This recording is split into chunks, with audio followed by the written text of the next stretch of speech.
From his earliest days, Richard Nixon was an instinctive grand strategist. Born in Southern California in 1913, there was little in Dick's humble background that presaged the worldly statesman and global thinker he would become.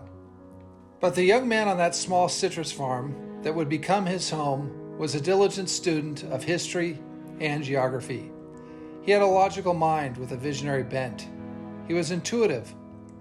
Dick had an extraordinary capacity for study and hard work. Over a career spanning almost half a century in Congress, as vice president, as president, and as a private citizen, Richard Nixon traveled the world.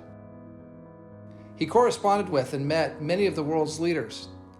He was particularly interested in those who also thought in grand strategic terms: Yoshida, Adenauer, Ben-Gurion, Lee Kuan Yew, de Gaulle, and of course, Winston Churchill.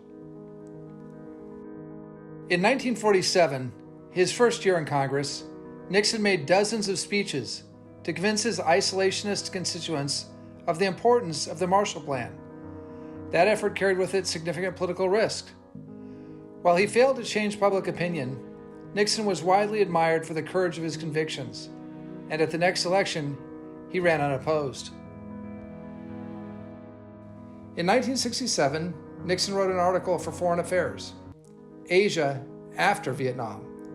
In it, he projected and analyzed a bold new grand strategy for America in the post-Vietnam world. In the summer of his first year as president, he outlined a comprehensive new strategic basis for American involvement in regional conflicts. This became known as the Nixon Doctrine. What made Nixon a great grand strategist is that he was not, he of course was perfectly willing to address the problem of the day. But what occupied him most in the conversations that he and I conducted practically every day on what was supposed to go on was the definition of how we could be both strong and visionary. Too often our domestic debate is conducted as a debate between people who want to do away with weapons and others who think you can do everything with weapons. And Nixon's great strength was his determination to link the two together. In fact, he sent in the third or fourth week of his administration, he sent out a memorandum to all departments concerned with foreign policy to tell them he wanted to link the various objectives almost like an artistic measure. In 1972, his transformational trip to China and his groundbreaking trip to the Soviet Union opened new strategic vistas for American foreign policy. In October 1973, Nixon saved Israel during the Yom Kippur War, and he checked Soviet expansion in the region. The next year, he became the first American president to visit Israel. Egypt, Saudi Arabia, Syria, Jordan, making possible a new footing for U.S. policy in the Middle East. During the last 2 decades of his life, Richard Nixon traveled and spoke and wrote, urging the importance of grand strategic thinking for American foreign policy. In his last 8 years alone, he wrote 4 books describing and refining his strategic vision. In 1985, 18 years after writing Asia After Vietnam, Nixon looked back in strategic terms. It's true that dominoes, when we normally play the game, one falls and the others fall in order. But when we speak of dominoes internationally, When a domino falls in one part of the world, it affects, through reverberation, dominoes in other parts of the world as well. Let me put it more precisely.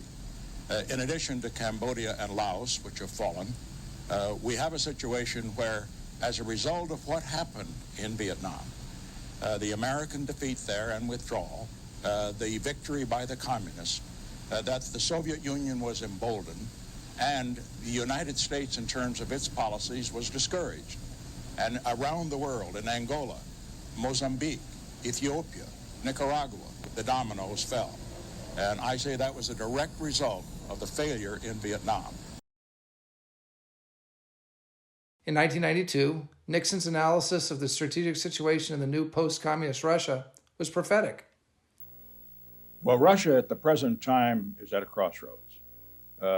It is often said that the Cold War is over and that the West has won it. That's only half true, because what has happened is that the communists have been defeated, but the ideas of freedom now are on trial.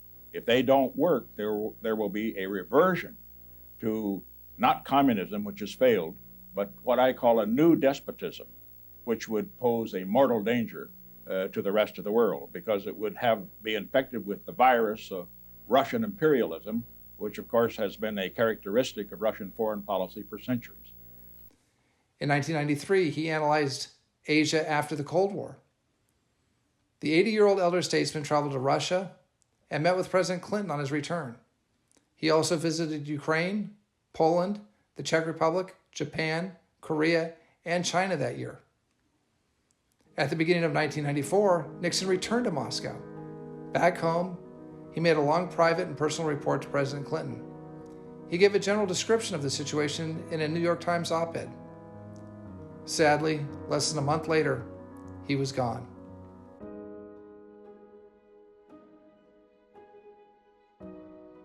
His last book, outlining a grand strategy to take America beyond peace, would be published posthumously.